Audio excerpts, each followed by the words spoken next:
Il y a beaucoup d'hypocrisie quand on parle de sens au travail dans les entreprises. Donc aujourd'hui, je vais mettre les pieds dans le plat.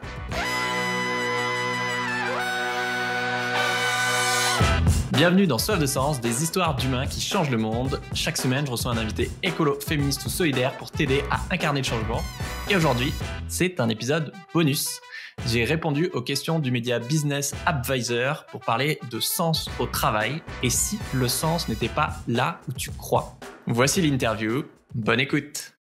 Alors, première question. Pour commencer, peux-tu te présenter en quelques mots ? Bonjour, je m'appelle Pierre Chevel, je suis le créateur du podcast Soif de Sens, où je parle d'écologie, mais aussi de féminisme et de solidarité. Et le fil rouge, c'est vraiment la quête de sens. Donc ça peut être autant des interviews sur l'écologie avec Yann Arthus Bertrand, Jean Covici, ou des militantes comme Camille Etienne, que effectivement sur les inégalités sociales, la quête de sens professionnel. Voilà, moi tout mon projet, c'est comment est-ce qu'on aide les gens à incarner le changement et à leur redonner foi en l'humanité, dans ce monde qui des fois change très vite et part en cacahuète. Je l'ai créé parce qu'à la base, je suis régulièrement en quête de sens professionnel. Quand je suis arrivé en école de commerce, j'ai fait une dépression. De fil en aiguille, je me suis rendu compte que la plupart des carrières classiques, c'était pas forcément ce qui faisait rayonner mes talents et là où moi je trouvais du sens en tout cas. Et donc c'est comme ça que j'ai découvert l'entrepreneuriat social. Donc comment est-ce qu'on essaie justement de réconcilier le social et le business, de faire du business au service de la résolution d'un problème de société et pas juste pour gagner plus d'argent. Et donc en dernière année, j'ai découvert aussi l'auto-édition. J'avais envie d'écrire un livre sur tous ces projets que je découvrais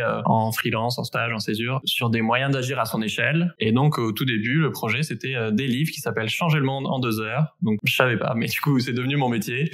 Des guides pratiques sur des moyens d'agir à son échelle, à chaque fois à travers 10 projets sociaux ou écolos auxquels c'est facile de contribuer. Et ensuite il y a 5 ans, peut-être 6 ans maintenant qu'on est en 2023. Je me suis lancé du coup sur YouTube et depuis 2-3 ans, surtout en podcast, avec cette émission Soif de Sens, sur plein de gens qui changent le monde et un peu de la vulgarisation sur des moyens d'agir à son échelle et mieux comprendre les problèmes de société pour un monde plus juste et protéger la vie sur Terre, tant qu'à faire. Merci. Question suivante. En quoi la quête de sens au travail est-elle devenue un enjeu majeur ?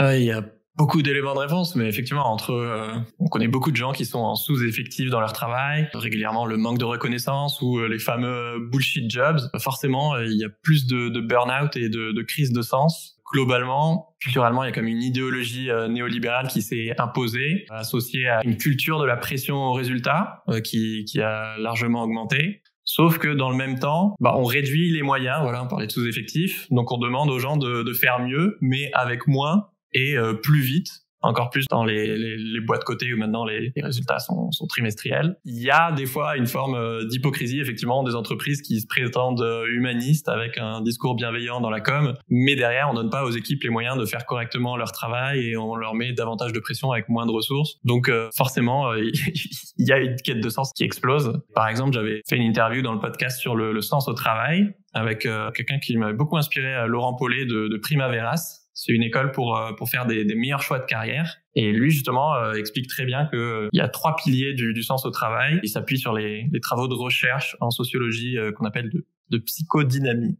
Je connaissais pas le mot non plus, mais voilà. Du coup, les 3 piliers de sens au travail, du coup, dans ces sciences sociales, c'est le classique, la finalité de notre travail. Donc, est-ce que vous avez un impact positif ? C'est quoi la finalité ? Est-ce que, vous travaillez dans la santé, vous êtes soignant ? Est-ce que c'est un impact écolo, etc. Ou quel qu'il soit, vous êtes prof, ou c'est assez évident. Voilà, mais forcément, ça suffit pas parce que il y a plein de gens qui sont en burn-out dans des ONG. Le deuxième, ça va être la reconnaissance, une forme de besoin d'acceptation, de fierté, que ça vienne de votre boss, de vos collègues, des clients, de votre organisation. Voilà, on est des êtres sociaux, on a besoin d'être accepté par le groupe auquel on appartient. Et le troisième pilier de sens au travail, ce serait d'apprendre en permanence, de grandir. Est-ce que vous avez de la place pour essayer des choses dans votre travail, pour échouer, pour vous former, pour lancer des projets, pour sortir parfois de faire différemment de ce qui est prévu, pas forcément être toujours micro-managé. Voilà, ça c'est un peu les 3 grands piliers, la finalité, la reconnaissance et le fait de grandir et d'apprendre. Bien sûr, c'est variable selon les personnes. Il y a des gens qui adorent être micro-managés, donc c'est à adapter selon vous, quoi. Mais je trouvais ça intéressant, cette grille de lecture qui montre que même par exemple moi dans l'économie sociale et solidaire que je connais très bien et qui est aussi loin d'être idyllique, hein. Il y a plein de gens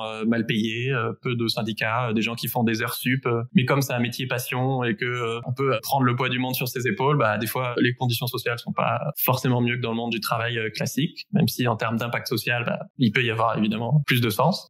Ouais, voilà, je dirais que c'est pour ça que ça a explosé la quête de sens, ça fait déjà pas mal. Merci. Qu'attendent aujourd'hui les professionnels de leur entreprise ? Par rapport au sens, justement, le sens, c'est, pour moi en tout cas, c'est quand vos valeurs hautes vont être nourries. Donc, elles sont différentes selon chaque personne. Et quelqu'un qui a pour valeur haute la liberté, il va s'éclater dans un job où justement il a beaucoup de liberté, il est laissé à lui-même, il peut entreprendre, etc.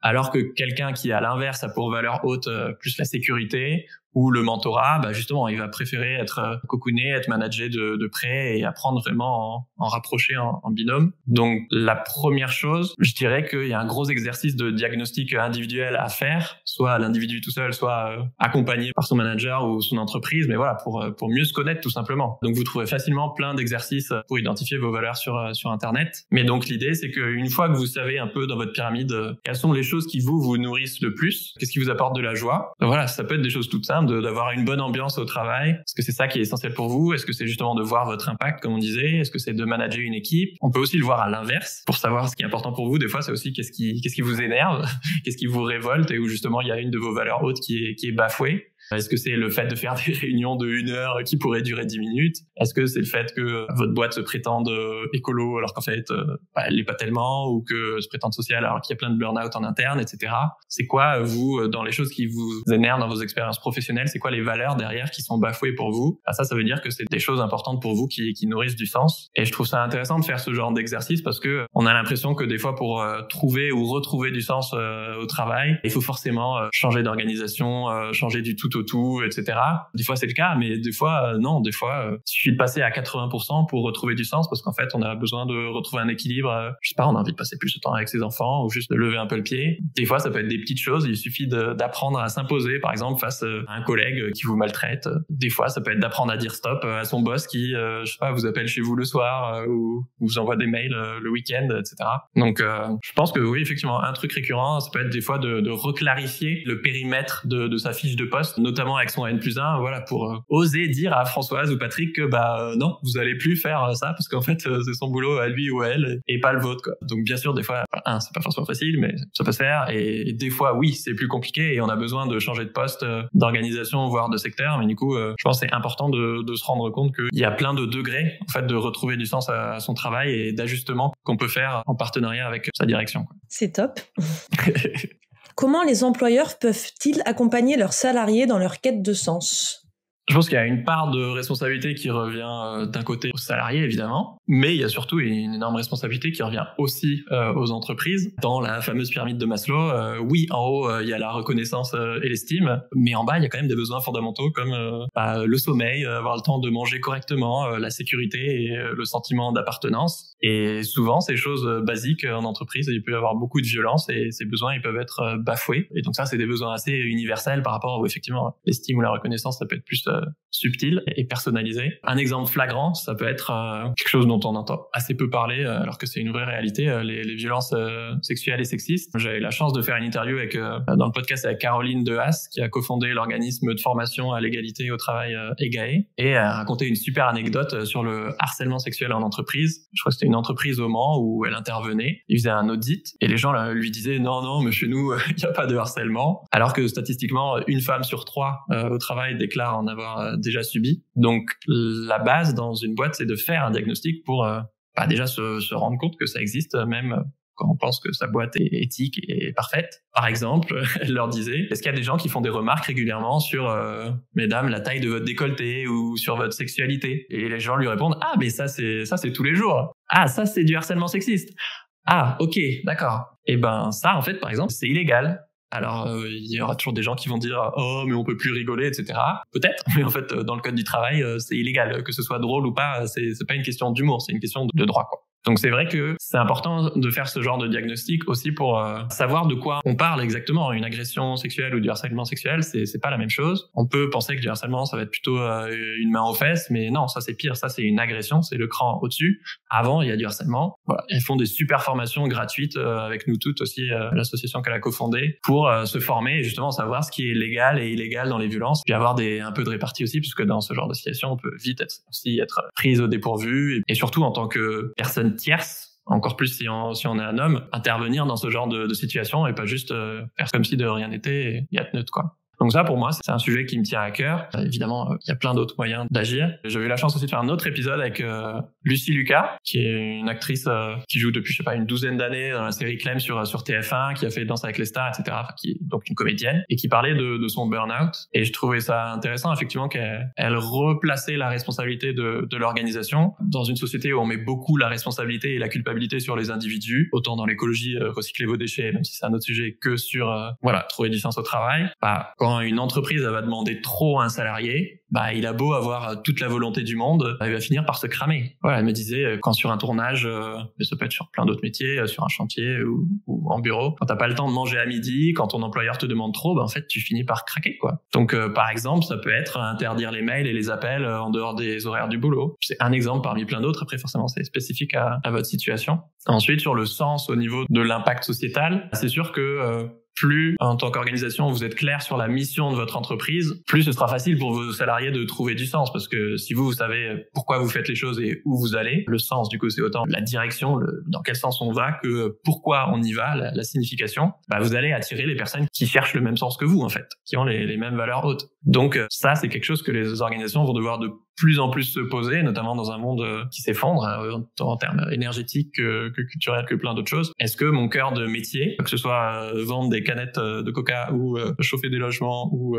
assurer la sécurité des gens, enfin, je sais pas, peu importe ce que vous faites, est-ce que votre cœur de métier, il a du sens dans un monde oui, alors c'est un mot qui plaît pas tout le temps, effectivement, dans un monde qui s'effondre, mais dans un monde aux ressources limitées, avec les chocs et les tempêtes qu'on va traverser dans ce siècle, quoi. Donc si vous êtes une agence de voyage où on prend l'avion pour aller sur un autre continent, il y a des chances qu'il y ait de moins en moins de gens qui trouvent du sens dans ce que vous faites et que ce soit utile de pivoter assez rapidement, même en termes de business, quoi. Et je pensais à deux autres choses pour aider vos salariés à trouver du sens. Les entretiens individuels, c'est pas normal, je trouve, en tout cas, de pas savoir quels sont vos salariés qui sont au bord du burn-out. Et si vous le savez, qu'est-ce que vous mettez en place, par exemple? Oui, les entretiens annuels qui, quand même, une fois sur deux, sont pas faits ou sont bâclés. C'est des temps précieux pour les salariés où, justement, c'est un espace où on peut parler de plein de choses importantes, mais qui n'ont pas d'autre espace pour s'exprimer, donc les prendre au sérieux. Et l'autre point, le dernier point, pour moi, ce serait créer les conditions d'une parentalité épanouie. C'est quelque chose qui est indispensable en 2023. Donc, on a eu la chance, entre guillemets, que le congé paternité soit un peu rallongé en France, même si je crois qu'il y a un tiers des pères qui le prennent pas, et qu'il y a plein de pays où c'est beaucoup plus qu'un mois. Donc encourager vos salariés hommes à prendre leur congé pat et discuter avec eux, par exemple, sur le fait que ça n'aura pas d'incidence sur leur progression de carrière ou ce genre de choses. Encourager les passages à 80% pour les deux genres en l'occurrence. Ou c'est sûr qu'il faut avoir une crèche d'entreprise, ça c'est clairement l'idéal. Il y a des pays où il y a beaucoup plus de crèches d'entreprise qu'en France. Mais par exemple, encore une fois, pour éviter des discriminations sexistes, éviter les réunions à 18h, ça va exclure les parents et en l'occurrence très majoritairement les mères qui vont chercher l'enfant à la crèche ou à l'école, alors que c'est là qu'il peut se passer des choses très stratégiques, autant pour l'entreprise que pour la carrière de ces mères. Donc voilà, comment réfléchir à intégrer la personne dans son ensemble, notamment autour de la question de la parentalité. Merci. Alors, du coup, dernière question. Pour finir, aurais-tu une anecdote professionnelle ou un dernier conseil à partager à notre audience ? Oui, il y a un projet que j'aime énormément qui s'appelle Vendredi, qui fait de plus en plus de bruit. C'est un super projet pour faire du travail partagé. Donc, par exemple, 4 jours en entreprise et 1 jour en association. Le 5e jour en asso étant payé par votre boîte, d'où le nom Vendredi. Voilà, il y en a qui font 80-20%, mais vous pouvez faire 1 jour par mois, 1 jour par semaine. Donc par exemple, vous pouvez bosser en banque et 1 jour par semaine, vous allez travailler dans une association de microcrédit. Où effectivement la plupart du temps le but c'est qu'il y ait un lien entre votre cœur de métier, votre organisation et l'association, qui souvent vont développer des partenariats derrière, etc. Et en fait c'est comme une sorte de formation Ça permet de développer ses compétences, de gérer de la complexité. Pour l'organisation, ça peut être aussi une réponse quand on doit gérer la moindre activité pour vos salariés en fin de carrière, ou si justement vos salariés ils ont envie de se barrer ou qu'ils sont en quête de sens et que ils trouvent pas tout ce qu'ils veulent dans votre poste de travail. Un des moyens de les retenir, ça peut être de trouver ce genre de compromis avec Vendredi. Et évidemment, l'intérêt de la boîte, c'est aussi de défiscaliser. Voilà, sur les 20%, par exemple, si c'est un vendredi par semaine, en défiscalisé, il y aura que 8% qui seront payés par l'entreprise après impôt. C'est un exemple que je trouve vraiment inspirant et qui a, à mon avis, vocation à vraiment, qui déjà, ça fait des années que ça se développe, mais à devenir mainstream. Mais si je devais finir sur une chose, je dirais que souvent, autant en tant que salarié qu'en tant que manager ou dirigeant, quand on veut s'intéresser à la question du sens au travail, on peut être tenté d'être attiré par la nouveauté, alors que c'est bien de commencer par les bases quand même. Vos salariés, ils ont besoin de choses basiques, voilà, du respect, de la reconnaissance, plus de moyens pour être mieux staffé, et moins de violence au travail. Et donc, des fois, les réponses...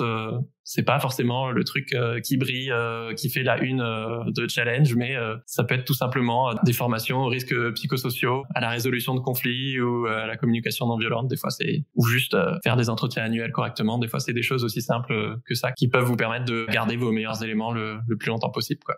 Si t'as écouté cette interview jusqu'au bout, j'imagine que cet épisode bonus t'a plu. Alors si tu peux prendre 2 minutes pour laisser une note sur Spotify ou Apple Podcast, tu m'aiderais vraiment. Pareil, si t'as envie de partager le podcast à un proche qui a soif de sens, tu copie-colles juste le lien et tu lui envoies un DM, un WhatsApp, ou juste tu touches son téléphone et tu lui montres directement le podcast Soif de sens, je sais pas, dans son appli Spotify. Si tu fais ça, t'es le ou la boss. Mais à une condition, il faut que ça te fasse plaisir.